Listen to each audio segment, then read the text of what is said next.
우리 함께 나눌 하나님의 말씀 사무엘상 19장입니다. 6절에서 12절까지 말씀을 보도록 하겠습니다.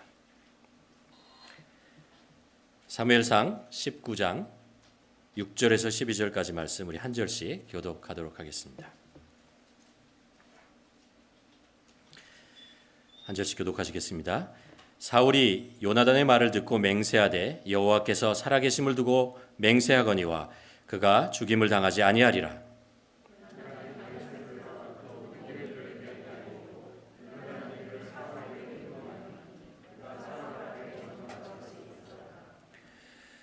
전쟁이 다시 있으므로 다윗이 나가서 블레셋 사람과 싸워 그들을 크게 쳐 죽이매 그들이 그 앞에서 도망하니라.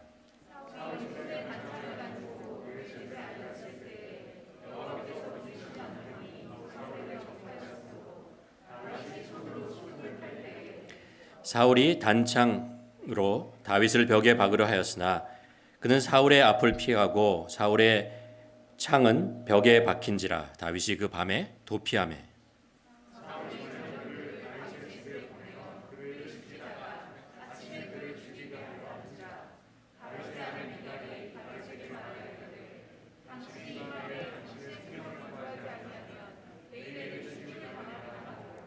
미갈이 다윗을 창에서 달아 내림에 그가 피하여 도망하니라. 우리가 계속해서 다윗의 관한 말씀을 계속해서 나누고 있습니다. 지난주에 우리가 사울 왕이 다윗을 이제 죽이기로 하고 많은 대신들과 요나단 앞에서 그 얘기를 선포하죠. 그때 이제 다윗이 큰 죽음의 위기를 겪게 됩니다. 그때 하나님께서 요나단이라는 돕는 손길을 예비해 주셔서 요나단을 통해서 그 죽음의 위기를 벗어나는 것을 우리가 말씀을 나눴습니다. 하나님께서는 우리가 위기에 있을 때, 어려움이 있을 때 늘 우리들의 삶에 먼저 앞서가시고 길을 여시고 또 도움의 손길을 베풀어 주시는 것이 하나님이 우리를 사랑하시고 우리를 이끄시는 방법이라는 것을 우리가 지난주에 나누었습니다. 오늘 우리가 계속해서 그 말씀을 이어가는데요. 이 말씀이 사실은 구절로 보면요, 단락으로 보면 앞단락의 마지막 부분과 그리고 뒷단락의 첫 부분을 기록하고 있습니다. 뒷단락의 마지막 부분은 뭐냐 하면 요나단의 이야기를 듣고 사울 왕이 마음을 돌려서 다윗을 죽이려고 하는 것을 이제 안 하겠다라고 맹세를 하는 장면이 나오죠. 그리고 나서 이제 6절, 7절이 지나고 8절에 넘어오면요, 얘기가 이상하게 돌아갑니다. 뭐냐 하면 다시 전쟁이 블레셋과의 전쟁이 있고 그래서 다윗이 나가서 이제 전쟁에 싸웁니다. 근데 승리해요. 그 승리하는 모습을 보고 사울 왕이 안 되겠다, 다윗을 정말 죽여야겠다라고 마음을 바꾸죠. 이것을 이제 가만 보면서 사울은 도대체 어떤 사람이냐? 그는 어떤 신앙을 가지고 있길래 조금 전에 다윗을 살려주겠다고 얘기를 하고 그것을 맹세까지 해놓고 조금 후에 그렇게 아니야, 이 상황은 이런 것이 아니지라고 마음을 바꿔서 그 생각을 바꿔서 다시 다윗을 죽이려고 하느냐. 한번 생각해 보면 이 사울 왕이 이런 마음이 변하는 것을 보면요, 그의 마음 속에, 심령 속에 가지고 있는 신앙이 어떤 것이라는 것을 우리가 알 수 있습니다. 사울 왕은 하나님을 알까요, 말까요? 알죠. 이제 사울 왕은 여호와 하나님을 분명히 압니다. 그러면 사울 왕은 여호와 하나님을 믿었을까요, 안 믿었을까요? 여기서 약간 믿는 것 같기도 하고 안 믿는 것 같기도 하고 약간 이상하지만 우리가 그 이스라엘의 백성으로서 믿는다고 할 수도 있죠. 물론 안 믿는다고 할 수, 안 믿는다고 얘기할 수 있는 그것은 무엇이냐라고 보면 과연 사울이 하나님, 여호와 하나님과 어떤 관계를 맺고 있느냐라는 것입니다. 정말 사울 왕은 하나님께 가까이 가고 하나님을 만나고 하나님의 뜻을 알고 싶고 뭐 이런 열정, 이런 것을 정말 가지고 있던 사람인가라는 것에 대해서는 의문이 좀 있어요. 그래서 어떤 위기 상황이 되고 어떤 것을 판단할 때 보면 하나님의 뜻을 구하는 것 같지 않아요. 상황에 따라서 자신의 생각과 자신의 경험과 자신의 왕권에 맞는 것, 자신에게 유리한 것, 이런 것에 따라서 모든 상황을 판단하고 결정하고 나가는 것을 알 수 있습니다. 하나님의 뜻이라는 것은 글쎄요, 사울 왕이 얼마나 하나님의 뜻을 구했는가라는 것에 의문을 가지게 됩니다. 그것이 어떤 것과 연결되면 결국 이런 거죠. 사울 왕은 하나님의 뜻에 순종하고 싶은 마음이 없었구나 라는 것을 알 수 있어요. 처음에 블레셋과의 전쟁에서 그래도 그렇고 아말렉과의 전쟁에서도 그렇고 계속해서 사울 왕의 신앙의 실체가 드러나면서 사울 왕은 정말 하나님의 뜻에 따라서 살기를 순종했던 사람은 아니로구나 라는 것을 알 수 있습니다. 그거에 비하면 다윗이라고 하는 사람이 하나님께서 이렇게 성경을 통해서 우리에게 가르쳐 주는 것은 사울 왕의 이런 모습과 다르다는 것을 알 수 있습니다. 다윗은 하나님을 믿었습니다. 믿었을 뿐만 아니라 그의 시편이나 이런 것을 보면요, 하나님과 가까이 지내고 하나님께 가까이 가는 것을 열망했던, 간절히 바랐던 사람이라는 것을 알 수 있고, 하나님을 더 알고 원했기 때문에 하나님의 뜻을 알고 싶었고, 그래서 순종하는 것을 삶의 어떤 당연한 것으로 여기며 살았다는 것을 알 수 있습니다. 그렇게 보면 우리 신앙의 바탕이 되는 네 가지 중요한 것이 있다는 것을 발견하게 됩니다. 하나는 믿음이라는 것이고요. 두 번째는 관계라는 것이고, 세 번째는 하나님과의 뜻, 하나님의 뜻이고, 네 번째는 순종이라는 것입니다. 순종이라는 것입니다. 지난주에 제가 지난주 말씀을 전하면서 하나님의 뜻을 어떻게 우리가 분별할 것인가, 하나님의 뜻을 어떻게 알 것이냐라는 것에 대한 말씀을 이번 주에 제가 전해 드리겠다고 말씀을 드렸습니다. 우리가 이제 하나님의 뜻을 어떻게 분별할 것이냐라는 것을 우리에게 굉장히 소중한 것이고, 그렇죠? 그것이 우리의 삶에 굉장한 영향을 주고 있다는 것을 알 수 있습니다. 그 말씀을 이제 전개해 가면서 한 가지 좀 알아야 될 것은 뭐냐면 이거예요. 하나님은 세일즈맨이 아니시라는 거예요. 무슨 뜻이냐면 하나님은 하나님의 뜻을 백성들에게 알려주기 위해서 막 그냥 상품을 파는 것처럼 막 그냥 팔아대는 그런 분이 아니라는 것이에요. 모든 사람에게 하나님은 하나님의 뜻을 알려주기 원하셨지만 사실 모든 사람이 하나님의 뜻을 알게 되는 것은 아니라는 것을 알 수 있습니다. 왜 그럴까요? 왜 하나님께서는 모든 사람에게 하나님의 뜻을 알리고 싶었는데 사람들은 그 하나님의 뜻을 다 알지 못하는 것인가? 조금 전에 우리가 나누었던 신앙의 네 가지 이야기를 하면서 잠깐 시작하려고 하는데요. 하나님의 뜻을 알고 싶은 사람은요, 믿음이 있어야 돼요. 여러 가지 믿음, 하나님에 대한 믿음이지만 그 중에 하나가 뭐냐 하면 하나님께서는 우리에게 선한 것을 주기 원하신다는 거예요. 하나님은 우리에게 좋은 것을 주시기 위한, 그것이 하나님의 뜻이라는 거예요. 하나님은 우리들에게 선한 것, 좋은 것, 우리들에게 꼭 필요한 것을 알려주시기 원하고 베푸시기를 원하는 분이 하나님이라는 그 믿음, 그것이 우리에게 있어야 합니다. 우리나라 조선시대 그 사극을 보면 왕이 이렇게 밥을 먹을 때 있잖아요. 그 옆에서 이제 왕이 이렇게 바로 먹지 않고 그 옆에 이제 누구죠? 김이상, 잘하시네. 이야, 그 어려운 걸 아시네요. 김이상궁이라는 사람이 있어요. 그래가지고 이제 국이나 이런 거에 은수저를 이렇게 집어넣고 은수저의 색깔이 변하나 안 변하나 독이죠, 그렇죠? 그리고 나서 그것도 믿업지 못해서 이 김이상궁이 먼저 먹어봅니다. 그래서 이제 괜찮으면 그때 가서 왕이 그것을 이제 먹게 되어 있죠.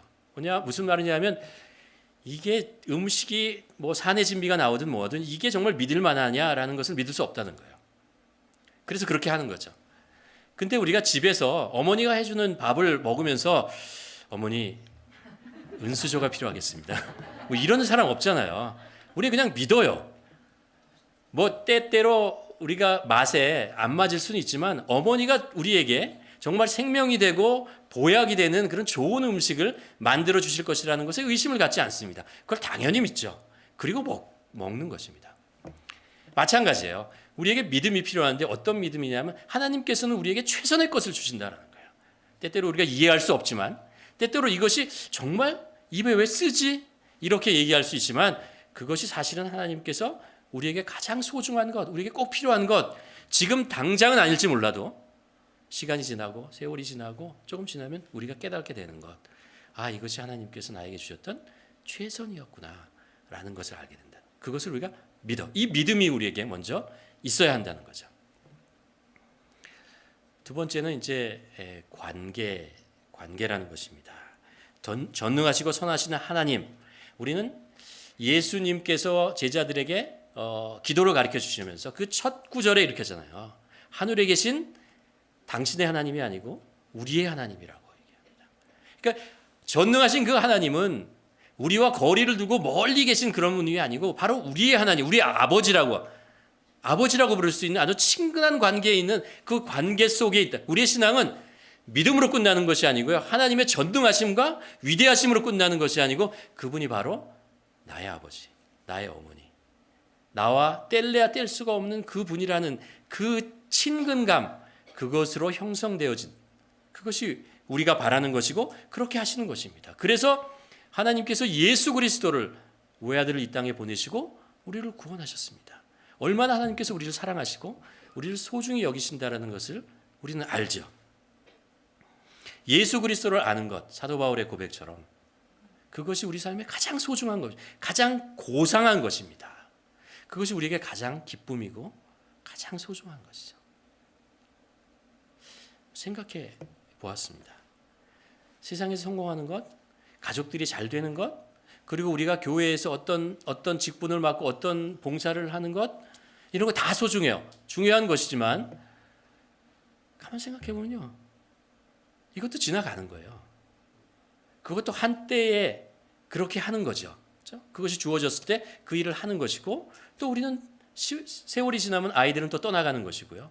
우리가 건강이 중요하지만 또 세월이 지나면 건강도 나이 들면 약해지는 것이고, 우리가 봉사하지만 이 봉사하는 기간도 한정되어 있습니다. 우리가 마냥 하지 못해요. 그런데 변하지 않고 우리들에게 늘 있는 것, 우리가 놓쳐서는 안 되는 것, 그것이 있어요. 그게 뭐냐면 예수 그리스도죠. 그분과의 관계입니다. 이것만큼 소중한 건 없다라는 것을 깨닫게 됩니다. 아, 정말 내 마음속에 정말 내가 정말 평생을 들여서 놓치지 말아야 하는 거 있잖아요. 그게 뭐냐면 예수 그리스도 알아가는 것입니다. 하나님의 예수 그리스도의 뜻이 무엇인가를 계속해서 질문하고 알아가는 것. 그러면서 그분과 가까워지는 것, 이것만큼 기쁘고 즐거운, 변하지 않는 임마누엘의 하나님이 우리와 함께 계시는 이것을 우리가 누려야 되는 것입니다. 이것을 우리가 정말 소중하게 여기고 누구에게도 빼앗기지 말아야 하는 것입니다.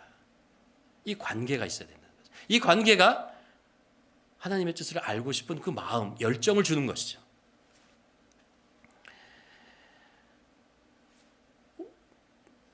우리의 질문은 그래서 이렇게 나갑니다. 우리는 하나님의 뜻을 알고 싶은가? 우리가 관계를 맺고 우리의 구원자 되신 그 하나님의 뜻을, 예수 그리스도의 뜻을 우리는 정말 알기를 원하는가? 물론 신앙인이라면 물론이죠. 하나님의 뜻을 알고 그것을 따라가기를 원하지요 라는 마음을 갖지만 한번 질문해 봅시다. 여러분, 정말 하나님의 뜻을 알고 싶습니까? 그리고 하나님의 뜻에 순종하기를 원하십니까? 여러분, 정말 네라고 대답할 수 있습니까? 이스라엘 백성들이 광야에 생활하다가 가나안 땅으로 들어가잖아요. 그리고 나서 사사시대를 맞잖아요. 왜 그들은 가나안 땅으로 들어가서 하나님을 버렸을까? 왜 우상을 섬겼을까? 라는 그런 질문을 하게 됩니다. 사사시대는 우리들에게 그렇게 얘기하잖아요. 왕이 없어서 각자 소견에 오른 대로 행동하더라. 왕이 없다라는 없다라는 말은 그죠? 왕의 뜻에 별로 관심이 없다는 거예요. 하나님의 뜻에 별로 관심이 없다는 거예요. 하나님이 뭐라고 말씀하시는 것, 그거보다는 다른 것에 더 관심이 있어요. 가나안 땅에 들어가 보니까 광야에서는 보지 못하던 것들을 보게 되는 것이고, 광야에서 누리지 못하는 것이 누릴 수 있다는 그런 기회가 있다는 것을 알고 그것에 자꾸 눈이 가는 거죠. 그러면서 거기에 자꾸 관심을 가는 것입니다. 하나님의 뜻은 별로 관심이 없어요. 왜요? 하나님의 뜻은 뭐예요? 우리 삶의 중심이 하나님이시다. 거룩하게 살아야 한다는 것입니다. 나눔을 해야 되고 희생을 하고 베풀고 서로 사랑하고 이런 것이었습니다. 근데 가나안 땅으로 들어가니까 내가 왕이에요. 나를 위해서 살고 나의 기쁨을 위해서, 나의 즐거움을 위해서, 나의 소유를 위해서 살 수 있는 땅이 가나안 땅이라는 것으로 그렇게 보여지는 것입니다. 그러니까 하나님의 뜻은 잠깐 사이드에 두고 지금 내게 눈에 보이는 이것을 향해서 내가 살고 싶은 그런 마음이 있는 것입니다. 그들이 하나님이 안 계셔서 하나님의 뜻을 구하지 않는 게 아니에요. 그들은 분명히 하나님도 섬겼고 그것으로 끝나지 않았고 가나안 땅의 신도 섬기고 있었습니다. 그러면서 하나님의 뜻을 구하는 것은 아니고요. 가나안의 뜻을 구하는 거예요. 관심이 있는. 과연 이렇게 사는 것이 우리를 참 행복하게 하는 것인가? 참된 삶으로 이끌어가는가? 라는 질문을 우리는 솔직하게 우리에게 해보아야 합니다. 성경은 사울 왕의 삶과 그리고 다윗의 삶을 통해서 이것을 우리에게 가르쳐 줍니다. 사울 왕의 삶이라는 뭐예요? 내가 왕이라는 거예요. 내가 법이라는 거예요. 나 위에 누가 다윗이건 누구하건 더 왕의 위치를 위협하는 사람은 더 이상 있을 수 없다는 것입니다. 내가 모든 것을 주관하고 관장하고 그것을 다스리는 자가 나야 한다는 것입니다. 그게 사울 왕의 삶이죠. 어떻게 보면 이스라엘 백성들이 가나안 땅에 들어가서 살고 싶었던 그곳의 거민들이 사는 모습에 따라가는 그런 것이었죠. 근데 결과는 어떻게 돼요? 사울이 모든 것을 쥐고 내가 곧 법이라고 그렇게 생각하고 그런 삶을 살고 싶었지만 결국 그에게 온 것은 불안, 걱정, 근심, 의심, 그리고 비이성적인 행동, 실패. 자기가 왕이 되고 싶었는데 사실은 자기 욕심의 노예가 되어버리는 그런 삶으로 살아가게 되는 것이죠. 다윗의 삶은 뭐예요? 자기가 왕이 되었어도 자신이 목동이었는데 양을 다스리고 있는 목동이었는데도 그는 스스로 고백합니다. 하나님께서 목자시다. 나는 양이다라고 고백합니다.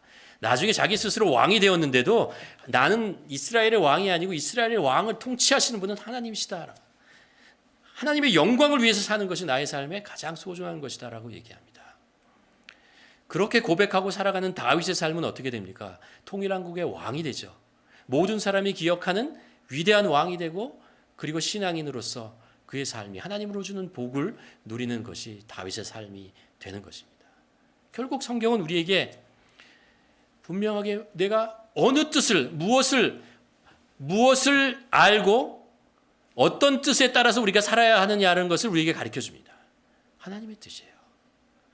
하나님의 뜻이 생명의 뜻이고 우리를 살리는 뜻이고 그리고 우리를 복된 삶을 인도하는 뜻이다. 라는 것.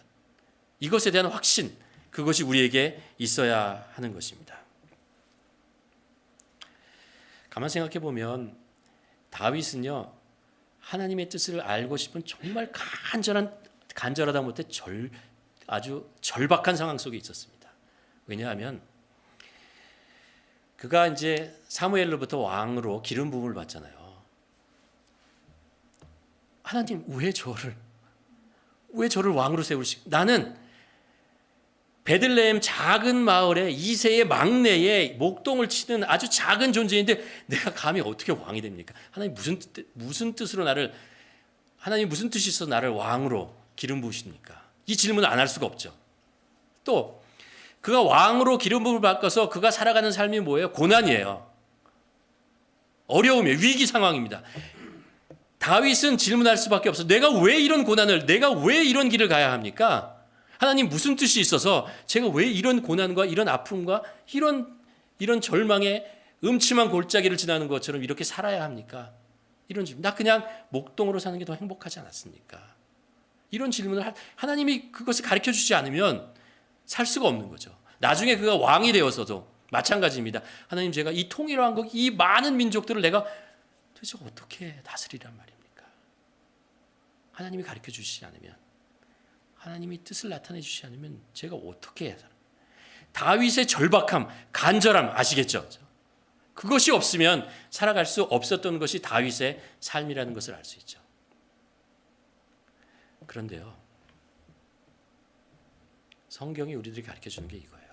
우리 때의 삶이 그렇다는 거예요.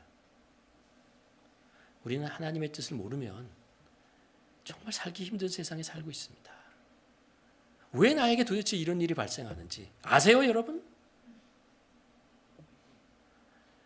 나에게 주어진 이 일을 나는 어떻게 감당해야 합니까? 이것 때문에 여러분 밤잠을 설치고 고민하고 그러지 않습니까? 앞으로 나는 어떻게 살아야 합니까? 이 팬데믹 이거 지나고 어떻게 살아야 됩니까? 끝나지 않을 것 같은 이 상황 속에서 나는 어떤 모습으로 살아가야 합니까? 이게 하나님의 뜻을 알아야 그렇잖아요. 신앙인이니까 이 알아야 하는데 그 아는 것이 그냥 알았으면 좋겠습니다. 이게 아니라는 거죠.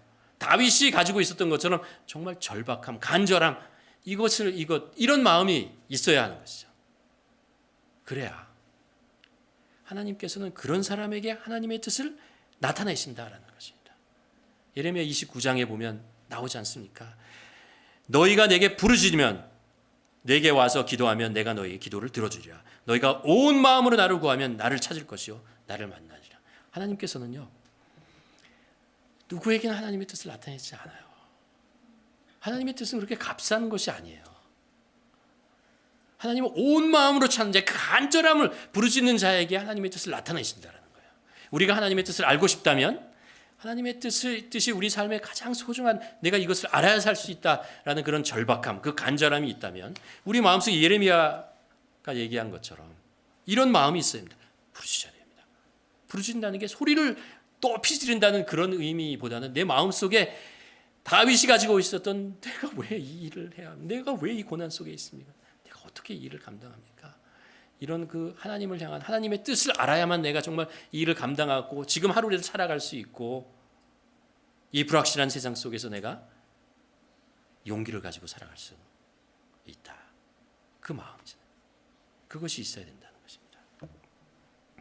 하나님은요, 그래서 믿음이 있는 사람, 하나님과 깊은 관계를 가진 사람, 하나님의 뜻을 알고 싶은 사람, 그 알되 그것에 순종하겠다는 그 결단을 가진 사람에게 하나님의 뜻을 가르쳐 주신다. 여기서 좀 더 구체적으로 하나님의 뜻을 구하는 어떻게 하면 분별할 것인가라는 이야기를 좀 하려고 합니다. 제가 개인적으로 저도 이제 하나님의 뜻을 알고 싶고 구하갈 때 사용하는 늘 하는 방법이고 이것은 저의 방법이 아니고 조지 뮬러 여러분 아십니까? 5만 번 기도응답 받은 조지 뮬러. 이분은 1905년에 태어나서 1805년에 태어나서 1890 몇 년에 한번 6년에 돌아가셨어요.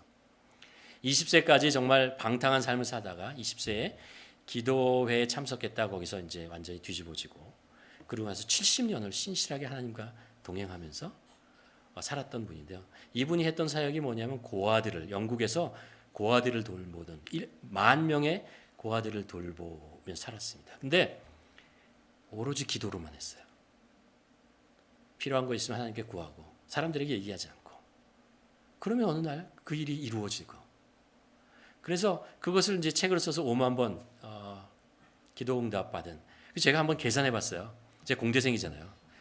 5만 번 70년이면 도대체 얼마나 한 거예요? 봤더니요. 하루에 한 번은 적어도 기도응답을 받고 사는 거예요. 70년 동안. 하루에 한 번은 기도응답을 받으면서 기도하고 응답을 받으며 살아왔다는 거예요. 그러면서 그가 기도응답을 받는 것에 대해서 소개를 하고 있습니다. 여러분 한번 하나님의 뜻 이제 여섯 가지 단계로 나가는데 여러분도 특별한 거 아니에요. 다만 들어보면 다 여러분이 들어본 이야기가 아는 방법인데 여러분이 가지고 있는 기도 제목이 있습니까? 하나님의 뜻을 좀 알고 싶습니까? 아니면 이건지 분별하기가 어렵습니다. 어느 것이 하나님의 뜻입니까? 여러분 잠깐 여러분이 가지고 계신 그런 기도 응답 제목이 있다면 이 시간에 하나를 떠올려 보시기 바랍니다.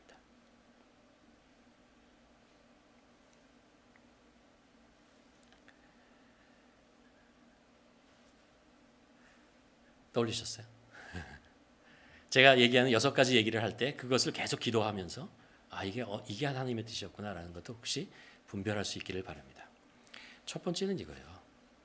하나님의 뜻을 분별하기에 가장 중요한 게 뭐냐면요. 나의 생각, 나의 뜻을 포기하는 것입니다. 내려놓는다는 거죠. 나의 욕심을 먼저 발견하고 그것을 내려놔야 됩니다.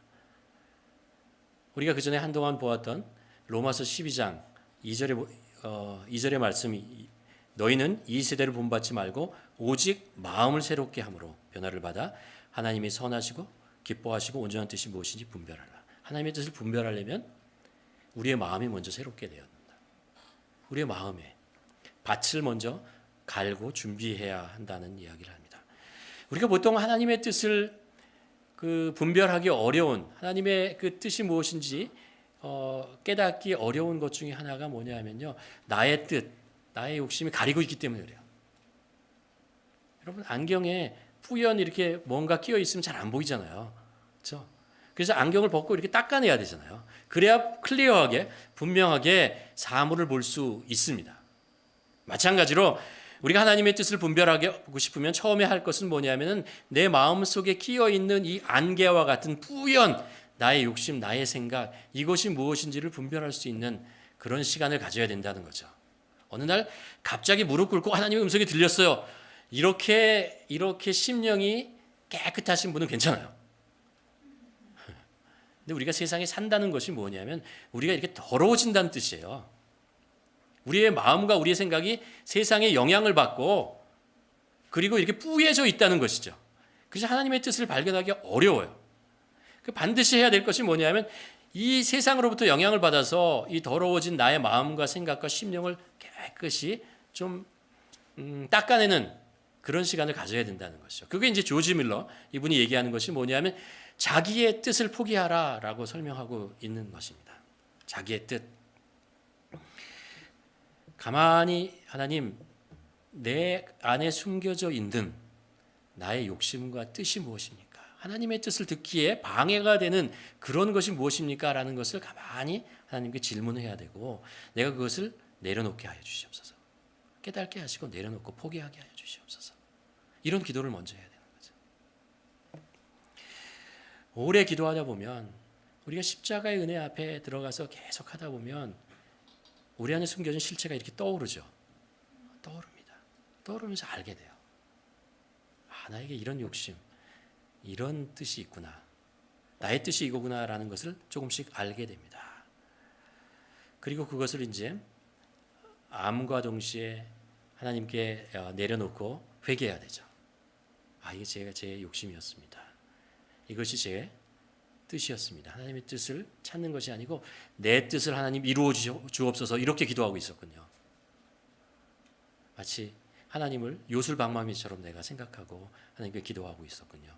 이런 생각들을 우리가 할 수 있는 것입니다. 우리가 이게 기꺼이 우리 마음을 이렇게 하나님께 내어놓고 깨끗하게 씻을 수만 있다면 하나님의 음성을 듣는 것은 훨씬 더 쉬워집니다. 하나님과 훨씬 더 가까워졌다는 느낌을 우리가 갖게 되는 거죠. 그래서 이 시간을 우리가 먼저 가져야 되는 것입니다. 두 번째는요. 내 느낌과 내 생각은 반드시 점검받아야 되는 거예요. 점검받아야 돼요. 가끔 우리가 이제 기도하면서 하나님의 뜻을 구하고 이러다 보면은 어떤 감정이 딱 들어올 때 있어요. 그리고 어떤 생각이 딱 들어옵니다. 이거 하나님의 뜻 아니야? 이렇게 생각할 것이 있죠. 그렇죠? 여러분 예를 들어 집을 팔아야 된다, 비즈니스를 시작해야 된다, 아니면 이것을 해야 된다 이런 생각을 할 때 그런 생각을 할 수가 있습니다. 그러나 이게 반드시 점검받아서 작업을 해야 된다는 거예요. 제가 아는 선교사님이 그 선교사로 헌신하게 되었던 그 이야기를 간증을 하는 걸 좀 들어봤는데요. 이런 거였어요. 이제 이분이 이제 사진을 전공하신 분이었거든요. 단기 선교로 갔어요. 그래서 이제 이슬람 지역이었는데 거기 이제 시장을 이렇게 돌아다니다가 사진을 이거저거 찍다가요. 사진의 그 렌즈 안에 그 시장통을 막 왔다 갔다 하는 그리고 무엇인가를 이렇게 찾고 있는 한 어린아이의 얼굴을 포착되었습니다. 그리고 렌즈에 그걸 줌을 당겨가지고 그 아이를 딱 찍는 순간 마음에 감동이 왔어요. 마음속에 칭한 생각이 났어요. 하나님께서 나를 이곳으로 부르셨구나.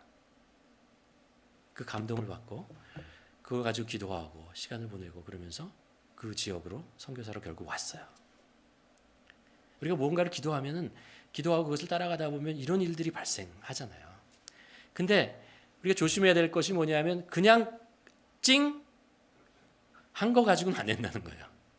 생각 그거 가지고 안 된다는 것이, 그것이 바로 검증되어진다는 것이에요. 그게 나의 생각일 수도 있었어요. 왜요? 우리 감정이라고 하는 것은 쉽게 속기 쉽잖아요. 속기 쉽습니다. 우리의 생각이라는 건 지난해 말씀드렸죠. 우리의 생각은, 머리는 뭐예요? 이 생각은 영적 전쟁터입니다. 이게 하나님의 거룩한 생각도 들어올 수 있지만 또 사탄의 생각도 들어올 수도 있고, 우리가 성경을 통해서 하나님의 뜻을 발견하게도 되지만 세상의 생각들, 많은 것들도 들어오는 것입니다. 이게 우리의 머리이기 때문에, 우리의 생각이기 때문에 이것이 반드시 검증되어야 한다는 것이죠. 반드시 검증되어야 한다는 것입니다. 사도행전 2장에 보면요, 이런 사건을 기록하고 있어요. 예수님이 12제자가 있었잖아요. 그 중에 이제 가롯 유다가 예수님을 배반했습니다. 그래서 예수님의 제자가 11명이 됐어요. 그래서 이제 사도행전 2장이 되면 제자들뿐만 아니라 거기 있는 120문도와 모두가 결속이 된 한 그 제자를 우리가 새로 선출하자. 그래서 12명, 원래 예수님께서 뽑으셨던 12명을 만들자, 이런 이야기를 합니다. 그래서 이들이 이제 생각을 해요. 누가 사도가 될 수 있을까라는 조건, 자격을 이제 막 생각해냅니다. 성경에 기록돼 있어요. 이런 거였어요. 뭐냐면 예수님과 직접적으로 만난 사람이어야 된다는 거예요. 예수님으로부터 사사를 받은 제자여야 된다는 거예요. 예수님이 살아계실 때. 근데 뭐 가끔 뭐 이렇게 예수님을 알고 예수님 가까이 이런 사람이 아니고, 성경이 이렇게 했어요. 세례 요한으로부터 예수님께서 세례를 받을 때부터 시작을 해서 예수님께서 승천하실 때까지 예수님과 함께 있었던 사람들 중에, 그 중에 제자를 뽑아야겠다. 그리고 또 하나, 제자를 뽑을 때 그가 예수 그리스도의 부활을 증거할 자, 그런 사명을 감당할 수 있는 자를 뽑자라고 해서 회의를 했던 것 같아요. 그래가지고 막 뽑아요. 그래서 2명이 나오잖아요. 한 사람은 요셉이고 또 한 사람은 마띠아라는 사람이잖아요. 그리고 이제 면접을 하고 시험을 보고 그러지 않아요.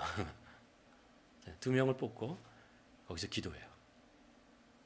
모든 사람들이 기도를, 하나님의 뜻이 무엇인가 확인하는 거죠. 하나님의 특이하게 하죠. 제비뽑기를 하는, 기도를 하고 하나님의 뜻이 우리는 가끔 우리의 합리적인 생각, 우리의 좋은 데이터, 그거 가져야 돼요. 현실을 똑바로 봐야 되니까, 있잖아요. 아무것도 모르고 기도할 수는 없어요. 우리가 우리 상황 속에 어떤 일이 발생하고 있는지 그것들을 파악하는 일이 중요합니다.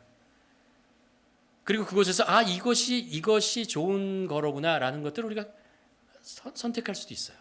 그런데 그것이 아니에요. 반드시 우리의 생각은 검증을 받아야 된다는 거예요. 누구한테? 하나님으로부터 검증을 받는 그 작업을 꼭 해야 된다는 거예요. 기도하고. 하나님을, 감정도 마찬가지예요. 우리가 가끔 이제 이렇게 세상을 살다 보면 이렇게 감동받을 때 있잖아요.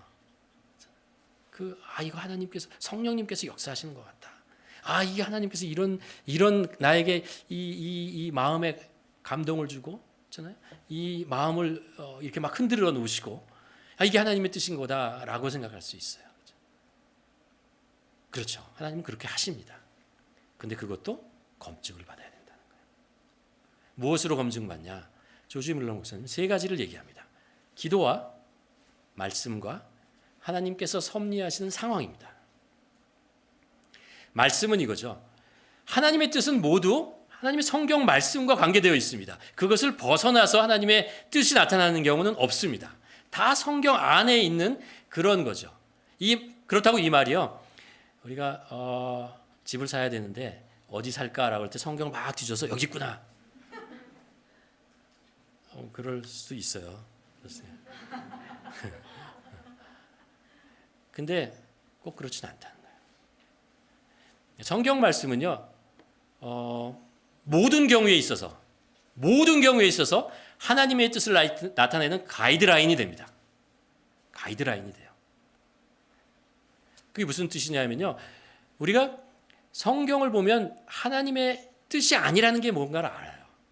성경 말씀을 읽다 보면 죄에 관계되는 것, 욕심에 관계되는 것, 시기심으로 무엇을 하려고 하는 것, 이런 것, 자기의 그 의를 이루고 자기의 이름을 나타내고 싶은 그런 것들에 대해서 성경 말씀은 다 툭툭 던져줘요.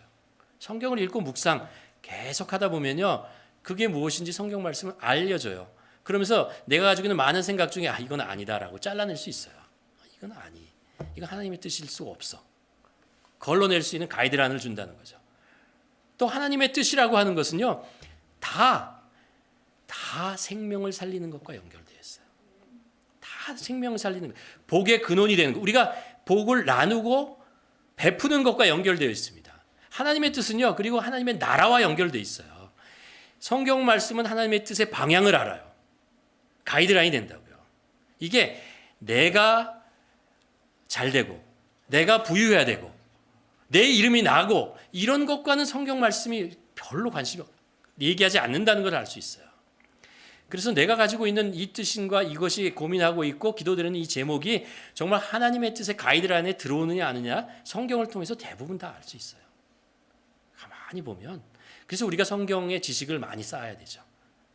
지식뿐만 아니라 묵상을 통해서 하나님의 뜻을 많이 이렇게 담아두면 그러면 그것을 분별하기가 쉬워져요. 말씀이 꼭 있어야 된다는 것이고요. 또 하나는 기도죠.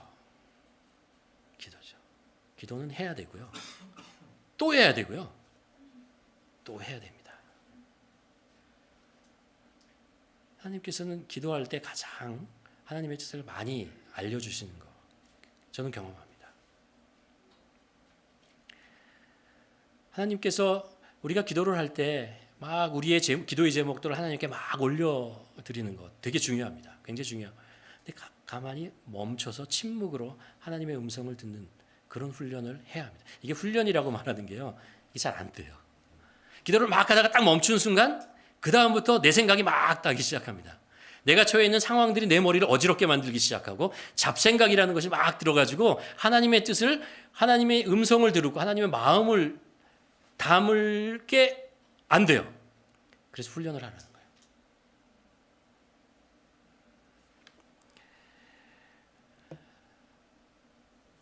오늘 그 시편 62편에 보면 이렇게 나오죠. 너의 영혼이 잠잠히 하나님만 바라며. 잠잠히. 하나님의 뜻이 무엇인가 가만히 한번 들어볼 시간이 필요합니다. 저 개인적인 생각은 무엇인가 기도하다가 이렇게 하나님 주신 그 이렇게 확신, 평화 이런 게 있어요. 마치 비유를 하면은 이런 기분이었던 것 같아요. 이런 기분인 것 같아요. 뭐냐면 여러분 이번 여름 굉장히 더웠잖아요. 밤에 자려고 이렇게 누우면 더 후덥지근하고 있잖아요. 이불을 다 차고 그러고 있어도 왜 이렇게 덥지? 근데 가만히 있으면요. 그러고 조금 지나면은요. 참으면 조금 있다가 어디선가 한 줄기 시원한 바람이 불어요. 여러분 그런 건 경험 안 하세요? 그러면서 몸이 시원해지면서 잠으로 들어가는 것. 기도를 막 하나님께 기르고 멈춰서 가만히 생각해 보면은 무엇인가 하나님께서 나에게 말씀하시는 것 같은 그런 어떤 이건 하나님만이 나에게 주시는 마음이야, 생각이야, 이런 것들을 경험하게 되죠. 그게 보통 잠잠하게 있을 때, 기다릴 때 하나님께서 우리에게 주시는 그런 것을 우리가 알 수 있습니다.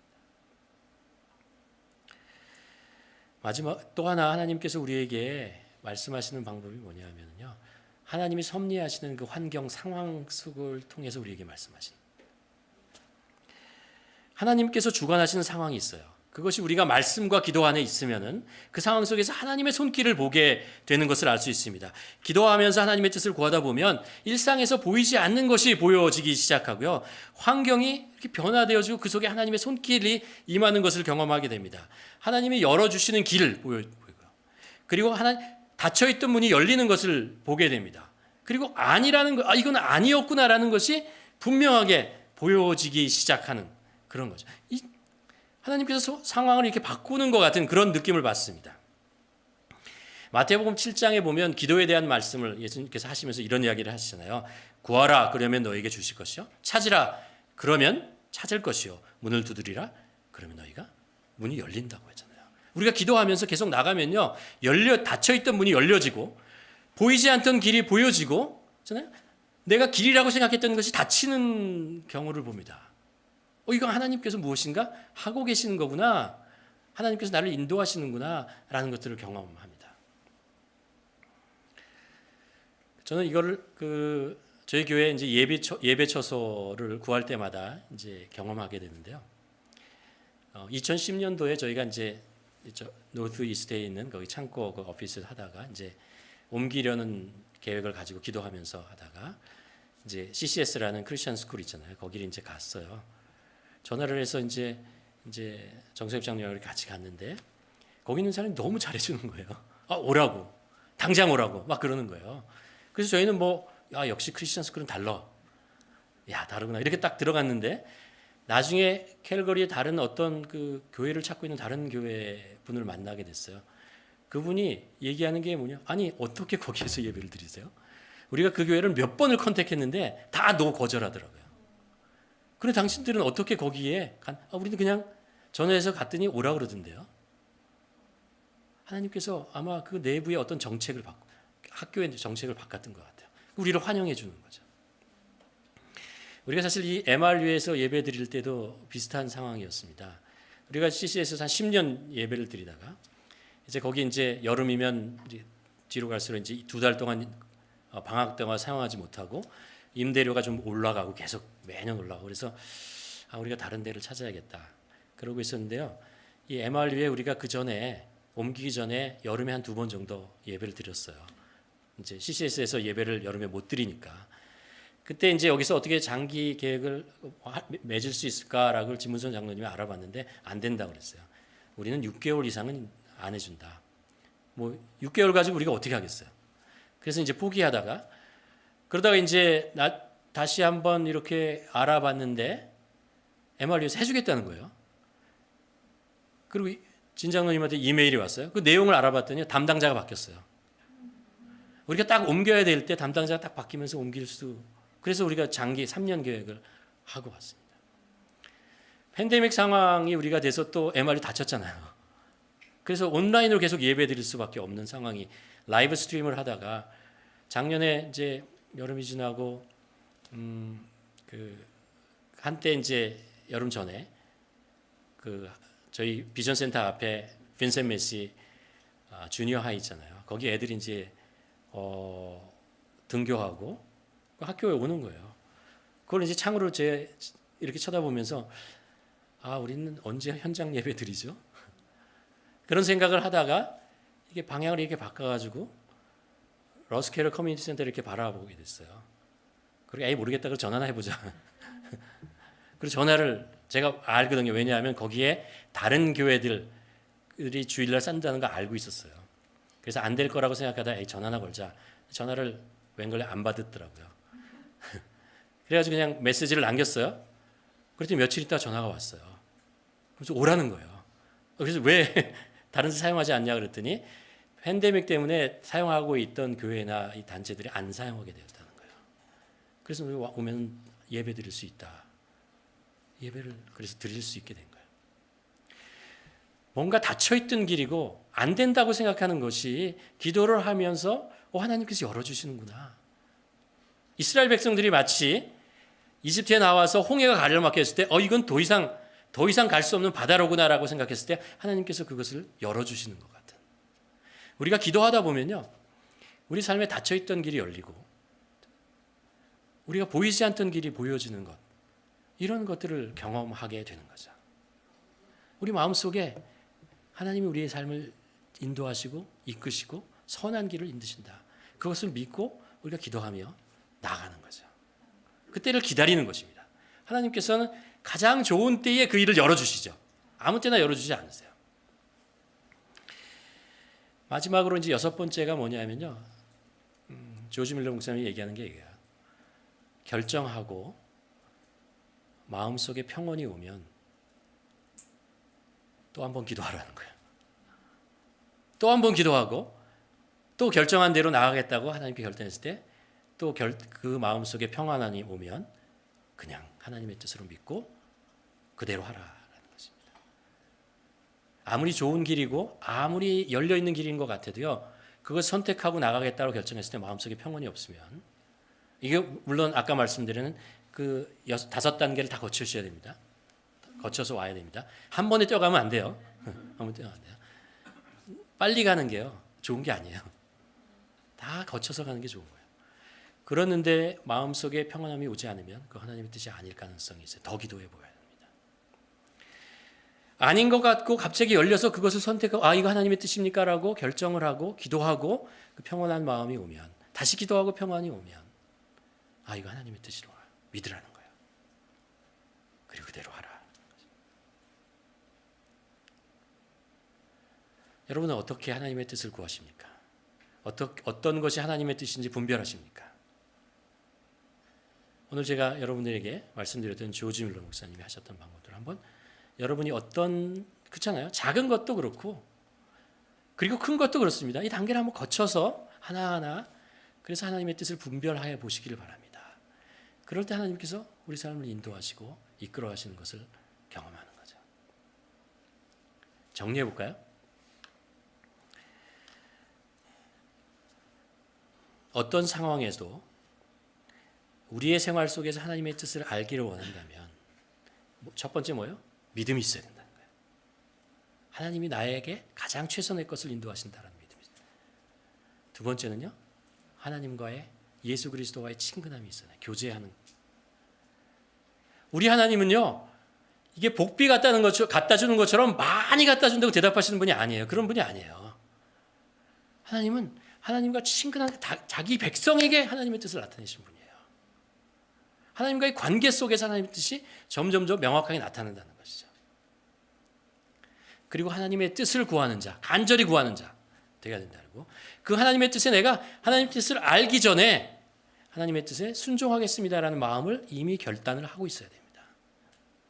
하나님의 뜻을 가지고 재면 안 돼요. 하나님은 세일즈맨이 아니라고 그랬죠. 하나님의 뜻은 순종한다는 거죠. 그리고 분별한 6가지 단계에 대해서 말씀을 나눴습니다. 나의 뜻, 욕심을 먼저 분별해야 되고요. 그리고 나의 감정과 생각이 있다면 그것이 정말 하나님의 뜻인지를 검증하는 그런 과정을 거쳐야 된다는 거죠.